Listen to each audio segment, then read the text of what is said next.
importância de falar de como é o funcionamento do cérebro do lado esquerdo e do lado direito é exatamente para que você, pai, para que você, mãe, consiga se conectar com o seu filho e redirecioná-lo para caminhos que o tragam mais equilíbrio emocional, para que ele consiga lidar com as emoções e de forma mais assertiva lidar com os desafios da vida. É claro que o grau de complexidade trabalhado com a criança, ele precisa ser gradualmente desenvolvido conforme a criança vai crescendo.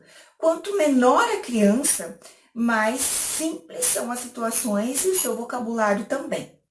Então, para que você entenda, o hemisfério esquerdo do cérebro, ele funciona de forma lógica, linear e linguística, onde todos os acontecimentos, eles são baseados em uma ordem aqui na mente da criança. É isso que o lado esquerdo oferece para ela. E ela tem a expressão do que aconteceu com palavras. Já o hemisfério direito do cérebro, ele traz a parte holística, que são todas as emoções que vêm através da face, das expressões faciais, do tom de voz, os gestos que ela faz, para que ela consiga expressar o seu sentimento.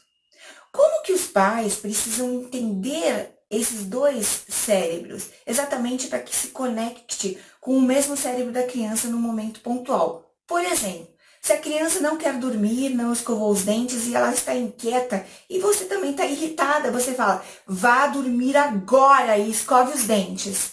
No momento que você fez isso, você utilizou o seu cérebro esquerdo, mas a criança está agindo com o seu cérebro direito, porque ela não quer deitar, ela não quer dormir, muito menos escovar os dentes, porque isso não é legal para ela.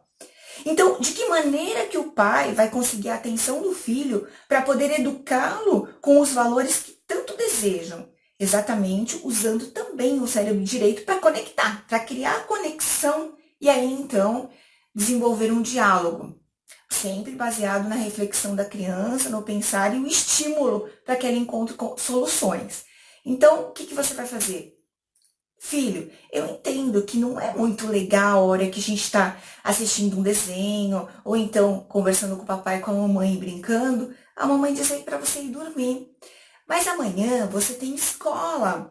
Então eu queria que você me dissesse de que forma que você vai acordar disposto para ir brincar com seus colegas na escola amanhã. Essa é uma pergunta que você faz para a criança. Aí você já traz ela para perto de você.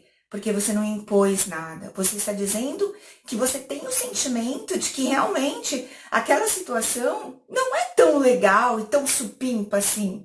Mas que no dia seguinte ele vai ter atividades que irão trazer muito prazer para ele e ele precisa estar descansado. Ele precisa estar disposto para estar brincando com os amigos, para aprender, para fazer a educação física, os jogos da educação física.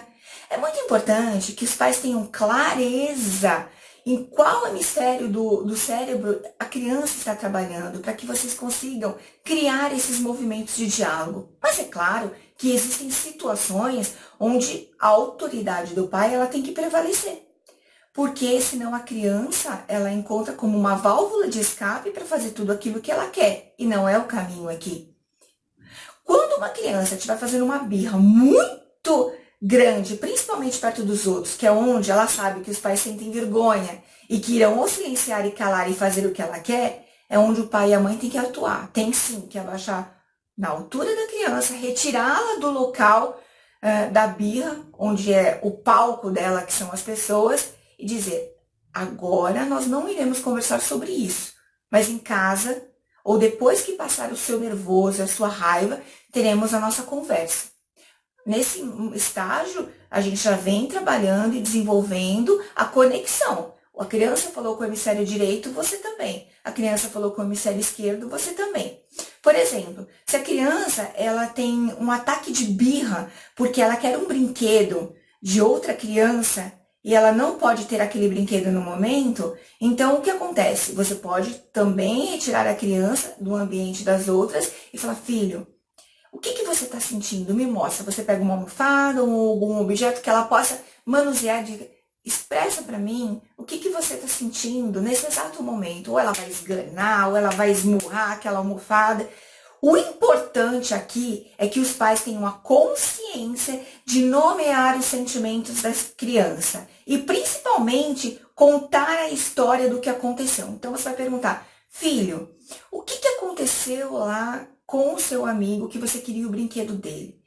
Que momento que você quis deixar o seu brinquedo e quis o brinquedo do outro? E aí a criança vai se conectando com você, contando a história, usando o lado esquerdo dela para poder ordenar e de forma cronológica dizer a você o que de fato aconteceu.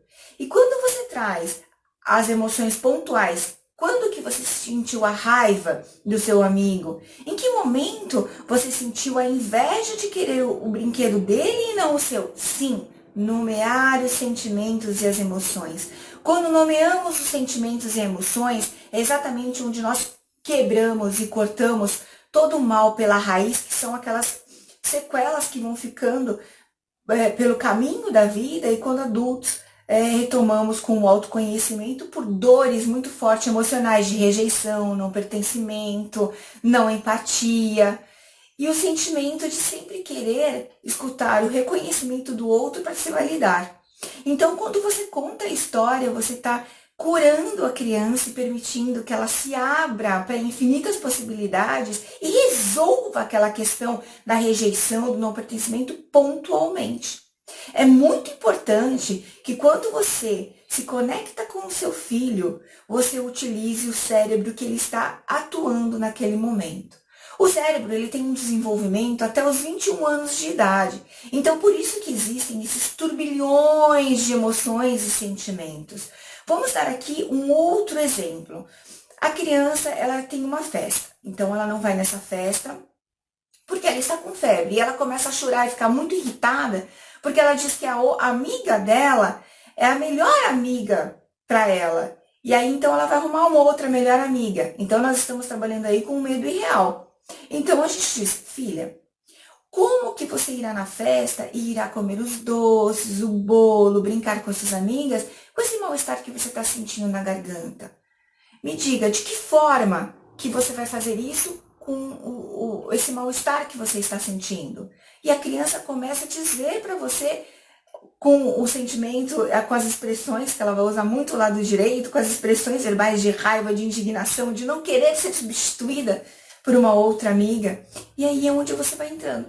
Então, filha, desse jeito não tem como você ir na festa, porque você está se sentindo muito mal. Então você vai ficar muito ou sentadinha, ou então tossindo toda hora, com vontade de descansar, e a mamãe não vai estar por lá para te ajudar. Você acredita que a sua amiga, por você não ir porque você está doentinha, vai deixar de ser sua amiga? Estimule e pergunte a ela: e como seria na sua mente se você fosse dessa forma para festa da sua amiga? Como você acha que aconteceriam as coisas? Entendem? É muito claro e transparente como você traz uma evolução no diálogo com o seu filho, trazendo a reflexão e não a imposição. Quando você impõe, você simplesmente deixa o seu filho totalmente atuando com o cérebro do lado direito, que são pela raiva, pelas emoções, por todas as expressões gesticulares que ele pode fazer,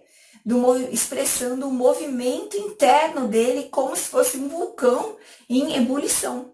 Porque o que é muito importante que os pais compreendam é que, às vezes, as situações que a criança traz para o adulto é muito boba, mas para a criança ela é muito importante. Então, quando nós, pais, conseguimos nos deslocar e trabalharmos com a criança na mesma linguagem, no mesmo raciocínio e pensamento dela, é onde nós conseguimos acessar aquilo que queremos deixar como valores e condutas para os seus filhos serem conduzidos diante dos desafios da vida. Então, eu deixo aqui a mensagem: se conecte com o hemisfério direito ou o hemisfério esquerdo do seu filho no momento pontual e permita que ele conte histórias para você, que ele fale sobre aquele sentimento. Por exemplo, também, se a criança aconteceu dela perder um familiar muito querido, quando você Retirar o sentimento de dor e sofrimento, você está simplesmente matando a chance de educá-lo, de mostrar a ele que o sentimento de dor e sofrimento ele também existe e que isso é parte da vida e que isso é parte de todas as emoções e sentimentos que ele irá experienciar. E o que é muito legal é que qualquer experiência humana, ela é única para as pessoas. E é por isso que o sistema familiar ele é trabalhado de forma sistêmica, porém individual. Porque o que eu sinto diante da morte de alguém querido é diferente do que a minha mãe vai sentir, os meus filhos vão sentir, o meu marido vai sentir. Então, quando nós estimulamos a empatia com os nossos filhos, nós estamos disponíveis para reconhecer a parte dele que eu não tenho acesso, para que ele me conte, para que ele diga quais são os seus sentimentos. Frisem isso, nomear cada sentimento diante da situação apresentada. É fundamental para que você tire todo o emaranhado daquela situação e consiga conduzir o seu filho para uma melhor escolha, uma atitude mais saudável para a sua própria vida. Estarei explicando também como funciona o cérebro do andar de cima e o cérebro do andar de baixo.